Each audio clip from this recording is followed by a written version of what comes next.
Hello students, how are you? कैसे हैं आप सब? उम्मीद करता हूँ आप सभी ठीक होंगे। डियर स्टूडेंट्स, मैं हूँ सूरज भटनागर और आप देख रहे हैं मेरा चैनल सूर्य बीएससी क्लासेज। मेरे इस चैनल पर आप सभी का स्वागत है। Dear student, BSc second year के लिए पिछले वीडियो में हमने प्राचल विचरण विधि यानी वेरिएशन ऑफ पैरामीटर मेथड को लेकर के वीडियो बनाया था और आपको उसके सारे जो कंसेप्ट है वो क्लियर करवाए थे। तो आज के इस वीडियो में भी बीएससी सेकंड ईयर के लिए सेकंड ऑर्डर की डिफरेंशियल इक्वेशन को सॉल्व करने के लिए हम एक नया जो फॉर्मूला है वो लेकर के आए हैं, जिसे हम बोलते हैं प्रथम अवकलज को हटाकर प्रसामान्य रूप में इक्वेशन को चेंज करके सॉल्यूशन निकालना, यानी इक्वेशन ऑफ नॉर्मल फॉर्म। तो प्रसामान्य रूप में चेंज करके समीकरण को हम उसको सॉल्व करके देखेंगे। सारी चीजें एग्जाम्पल को लेकर के समझाता हूं मैं, सारी चीजें उसमें करना क्या क्या होता है, कैसे हम उसको सॉल्व करेंगे। बिल्कुल आसान है, बस वीडियो को स्किप ना कीजिए और एंड तक देखिए, सब चीज समझ में आ जाएगी। बिल्कुल इजी मेथड है। चलिए चलते हैं हम अपने वीडियो की ओर। उससे पहले एक बात कह देता हूं कि वीडियो को जरूर एंड तक देखें। तभी अगर आपको कोई क्वेश्चन पूरा समझना है तो कहीं पर भी किसी भी चैनल पर कोई वीडियो देख रहे हैं तो उसको पूरा देखें, तभी आपके कुछ समझ में आएगा। ऐसा नहीं कि ये तो आता है हमें, उसको स्किप कर करके देखेंगे तो कोई बेसिक चीज अगर छूट जाती है तो फिर वो दिमाग में क्लियर नहीं हो पाती है, इसलिए उसको पूरा देखिए। चलिए चलते हैं अपने वीडियो की ओर।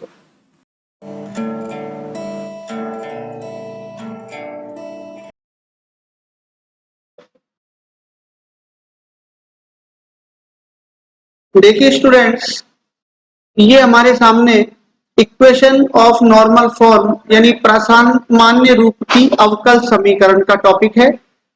इसको भी प्राचल विचरण विधि यानी वेरिएशन ऑफ पैरामीटर मेथड की तरह केवल सेकंड ऑर्डर की डिफरेंशियल इक्वेशन में ही अप्लाई कर सकते हैं। सेकंड ऑर्डर की डिफरेंशियल इक्वेशन आप सब जानते हैं, d2y upon dx square plus p dy upon dx plus qy equal to r होती है। इस इक्वेशन को हमें नॉर्मल फॉर्म में चेंज करना है और नॉर्मल फॉर्म की इक्वेशन है D square V upon D X square plus I V equal to S. अब ये समीकरण कहां से आती है? प्रथम अवकलज वाली जो इसमें टर्म है D Y upon D X, इसको हटाकर जो बचता है वो ये इक्वेशन है। तो देखिए आप यहाँ पर D Y upon D X यानी कि प्रथम अवकलज वाला पद नहीं है, केवल दो और फिर उसके बाद v वाला पद है। इसके लिए हमें क्या करना होता है कि ये जो भी इक्वेशन है प्रासामान्य रूप की नॉर्मल इक्वेशन है, ये नॉर्मल फॉर्म में इसका जो कंप्लीट सॉल्यूशन होता है वो हम y बराबर u v मानते हैं। यानी नॉर्मल फॉर्म की इक्वेशन जो भी होगी उसका सॉल्यूशन y बराबर u v होगा, जहां पर v की वैल्यू हम इस नॉर्मल फॉर्म वाली इक्वेशन से निकालेंगे और u के लिए हमारे पास एक डायरेक्ट फॉर्मूला है, उससे हम u की वैल्यू निकालेंगे। इस नॉर्मल फॉर्म के अंदर जो i और s आ रहा है, i की वैल्यू निकालने के लिए हमारे पास ये फॉर्मूला है q equal to i equal to q minus 1/4 p square minus 1/2 dp upon dx, और s की वैल्यू निकालने के लिए फॉर्मूला है r इंटू e की power integration of 1/2 p dx। अब यहां पर जो सॉल्यूशन हम y बराबर u भी मान रहे हैं, उसमें u की वैल्यू निकालने के लिए भी हमारे पास एक फॉर्मूला है। तो u की वैल्यू अगर हमें निकालनी है तो u इक्वल टू e की power minus 1/2 P D x. इससे तो हम u की वैल्यू निकालेंगे। i और s की वैल्यू के लिए दोनों फॉर्मूले लिखे हुए हैं, जब इन दोनों के मान निकल जाएंगे तो उसको इस नॉर्मल फॉर्म वाली इक्वेशन में आई और एस की जगह पर लिखेंगे। ये भी सेकंड ऑर्डर की ही डिफरेंशियल इक्वेशन है और इसको हम पुराने मेथड से सॉल्व करेंगे, y बराबर C F plus P I. लेकिन अब यहाँ पर इक्वेशन में y की जगह पर v हो गया, तो इस इक्वेशन का जो कंप्लीट सॉल्यूशन होगा वो v बराबर C F plus P I होगा। अब इसको अच्छे से समझने के लिए हम एक एग्जाम्पल को लेकर के सवाल को सॉल्व करते हुए समझाते हैं कि क्या क्या इसमें हमें करना है। चलिए चलते हैं अपने एग्जाम्पल की ओर। चलिए देखिए, ये एक एग्जाम्पल है। इस एग्जाम्पल के द्वारा नॉर्मल फॉर्म में इक्वेशन को चेंज करके कैसे हम सॉल्व करेंगे ये देखते हैं। सबसे पहले हमें जो भी सेकंड ऑर्डर की डिफरेंशियल इक्वेशन दे रखी हो उसमें जो सेकंड ऑर्डर वाला टर्म है उसका कोफिशिएंट 1 होना चाहिए, जो अभी हमारे पास है। अगर नहीं होगा तो डिवाइड करके उसको 1 करना पड़ेगा। यहाँ पर इसको हम सेकंड ऑर्डर की डिफरेंशियल इक्वेशन जो ये ऊपर लिखी हुई है इससे अगर कंपेयर करते हैं तो हमारे पास पी क्यू और आर की वैल्यू हमको पता लग जाएगी। तो P equal to D Y upon D X का कॉफिशिएंट P होता है, यानी माइनस का 2 10x। Q equal to y का कॉफिशिएंट क्यूब होता है, यानी कि 5, और राइट साइड में जो भी पद है वो कहलाता है r। तो r की वैल्यू हमारे पास है e की पावर x और sec x। ये हमने तुलना करके p, q और r की वैल्यू पता कर ली। अब हम ये मान के चल रहे हैं कि इस समीकरण का जो प्रासामान्य रूप है वो ये वाला है D square V upon D X square. देखिए,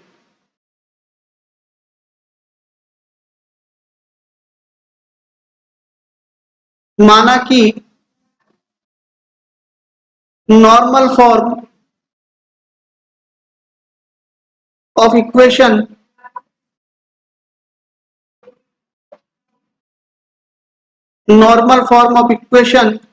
is D square V upon D X square plus I V equal to S. इसको हमने इक्वेशन नंबर 1 अभी ले लिया है। अब हमको आई का एस का मान निकालना है और उसके लिए फॉर्मूले ऊपर लिखे हुए हैं, और प्रथम अपकलज को हटाने के लिए u की वैल्यू भी हमको पहले से ही निकालनी पड़ेगी। और जो इक्वेशन नंबर 1 हमने ये लिए नॉर्मल फॉर्म, इस इक्वेशन का जो सॉल्यूशन होगा वो y बराबर u v होगा। देखिए, माना इसका जो संपूर्ण हल होगा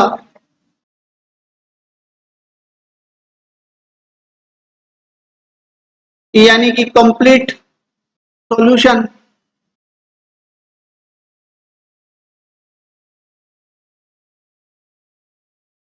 तो कंप्लीट सॉल्यूशन इसका हो जाएगा y equal to you we.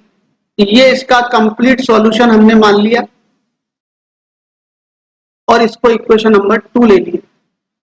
यहां पर u इक्वल टू जो हमने अभी ऊपर फॉर्मूला लिखा था e की पावर में integration of -1/2 P D x, इसकी सहायता से हम u की वैल्यू निकाल सकते हैं। तो पहले इसी को ही निकाल के रखना है। तो -1/2 p की वैल्यू हमारे पास माइनस का 2 10x है, तो ये माइनस का 2 और ये 10x, ये p की वैल्यू रख दी हमने, ये dx हो गया। इंटीग्रेशन होता है वो log sec x होता है, तो e की पावर में आ जाएगा हमारे पास log sec x।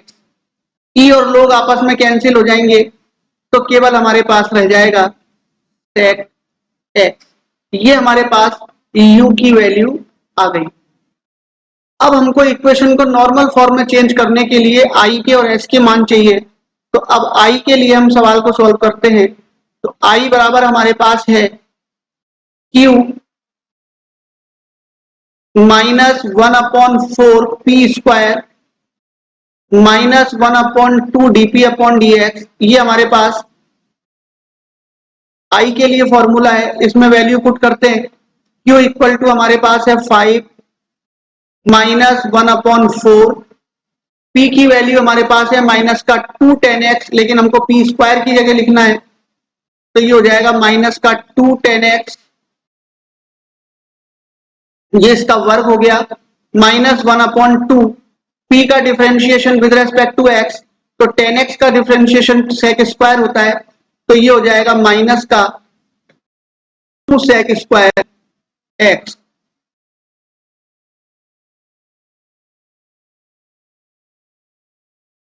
देखिए अब इसको हम आगे सॉल्व करते हैं, तो आगे सॉल्व करने में 5 तो एज इट इज रह जाना है, यहाँ पर 2 का जब स्क्वायर करेंगे तो 4 से 4 कैंसिल हो जाएगा और माइनस का चिन्ह प्लस का हो जाएगा, तो 10 स्क्वायर आएगा माइनस का। फिर उसके बाद माइनस 1/2, 2 से 2 कैंसिल, माइनस से माइनस प्लस, प्लस का सेक स्क्वायर आ जाएगा। यहाँ पर ये एक प्रॉपर्टी है 1 + 10 square X equal to sec square, तो यहाँ से सेक स्क्वायर माइनस 10 स्क्वायर की जो वैल्यू आएगी वो 1 आएगी, तो ये 5 + 1 हो जाएगा इक्वल टू 6 हो गया। ये हमारे पास आई की वैल्यू आ गई। अब हमको निकालनी है एस की वैल्यू। आर का मान जो हमारे पास है वो है ई की पावर एक्स सेक एक्स, ई की पावर में 1/2 इंटीग्रेशन, पी की वैल्यू हमारे पास है 2 10x और ये dx, इसका इंटीग्रेशन करेंगे। इंटीग्रेशन के अंदर ये पहली टर्म एज इट इज आनी है, इसका कुछ नहीं करना है।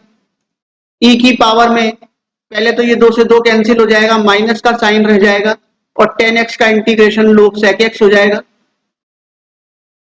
अब यहाँ पर माइनस के साइन को अगर हम सेक के ऊपर लगा देते हैं तो सेक की पावर -1 हो जाएगी और ई लोग कैंसिल हो जाएगा, तो सेक की पावर -1 का मतलब होता है 1/sec x, यानी ई की पावर x sec x, और इसकी वैल्यू हो जाएगी 1/sec x। sec x से sec x कैंसिल हो जाएगा, ई की पावर x हमारे पास s की वैल्यू आ गई। तो हम u की वैल्यू निकाल चुके हैं, i की वैल्यू हमने निकाल ली है और हमने s की वैल्यू भी निकाल ली है। अब हमको जो इक्वेशन दे रखी थी उसका नॉर्मल फॉर्म में एक इक्वेशन लिखते हैं।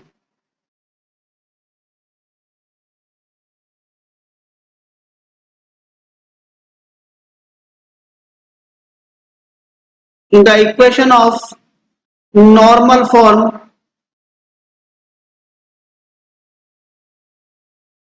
is, तो नॉर्मल फॉर्म की जो इक्वेशन है वो होगी d²v/dx² प्लस iv और इक्वल टू s।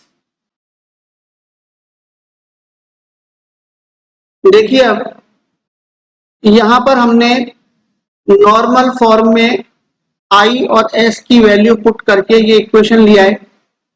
अब ये वैल्यू भी सेकेंड ऑर्डर की डिफरेंशियल इक्वेशन ही है और इसका सॉल्यूशन हम पहले कर चुके हैं, जो CF और PI के द्वारा निकलता है। लेफ्ट साइड के पदों से CF और राइट साइड के पदों से PI निकालेंगे।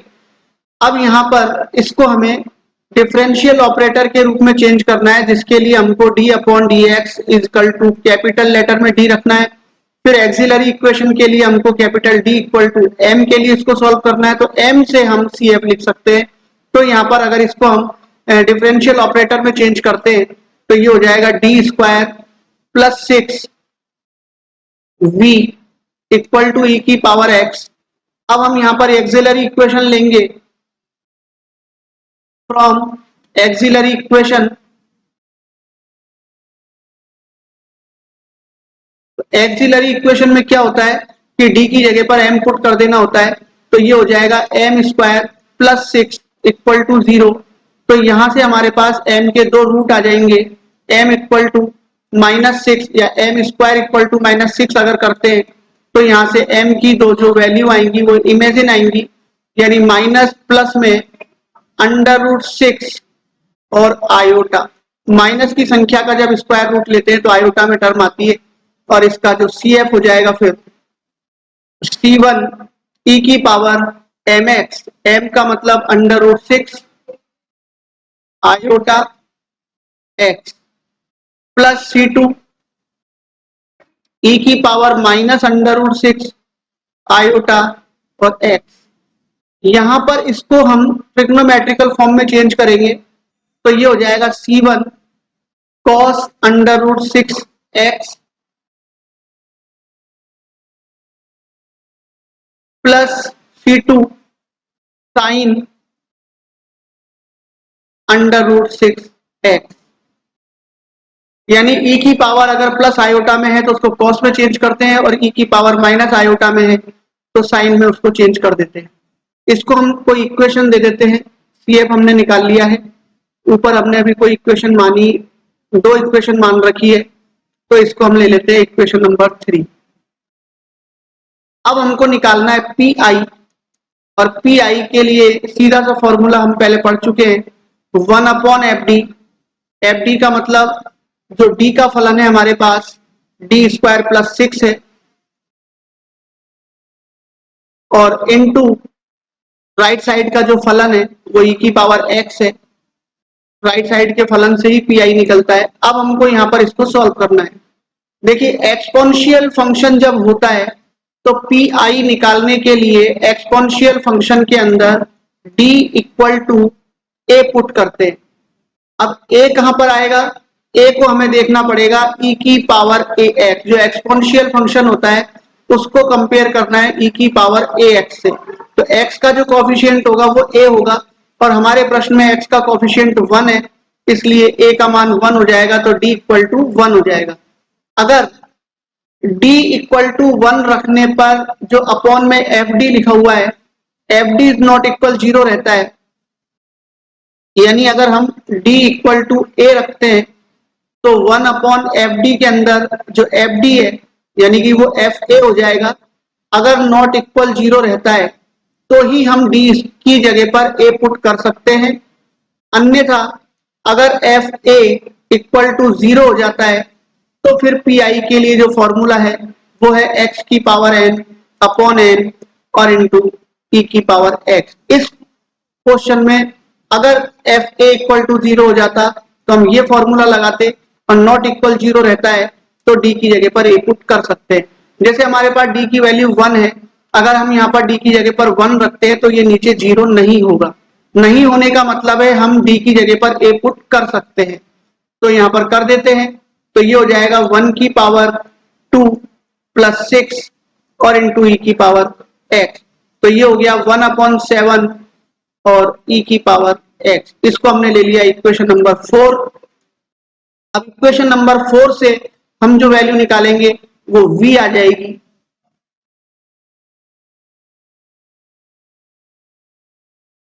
From the equation number 3 and 4, तो v इक्वल टू हो जाएगा C F plus P I. तो सी एफ और पी आई की वैल्यू अगर हम इसमें यहां पर रखते हैं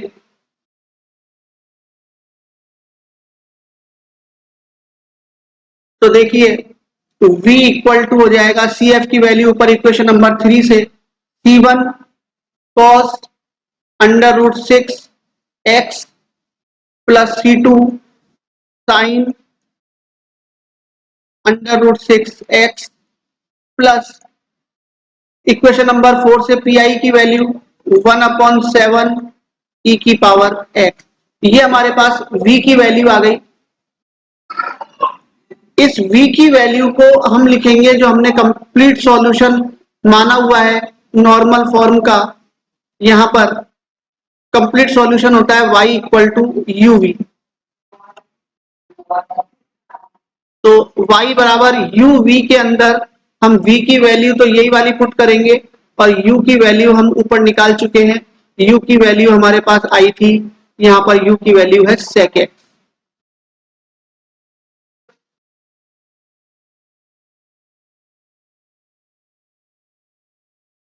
तो द कंप्लीट सॉल्यूशन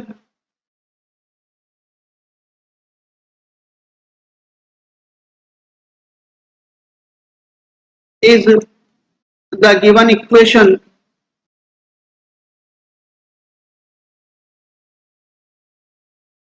तो y equal to you v. तो यहां से y इक्वल टू u की वैल्यू हमारे पास sec x आई थी और v की वैल्यू हमारे पास ये पूरी है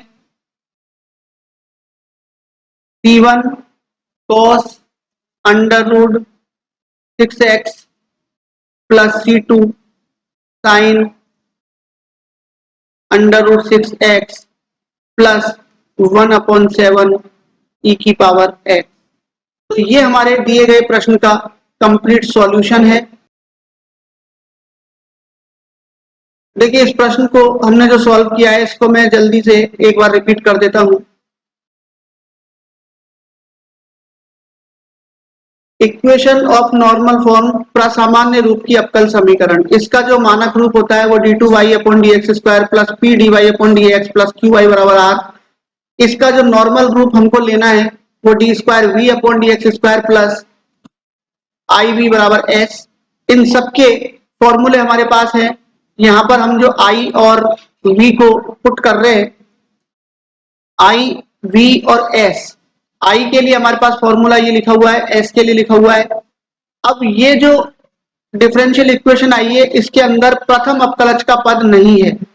प्रथम अवकलज का मतलब dy अपॉन dx का पद नहीं है, यानी dv अपॉन dx का पद नहीं है। तो उसको हटाने के लिए एक वैल्यू u की वैल्यू निकालनी पड़ती है, u इक्वल टू e की पावर में -1/2 p dx।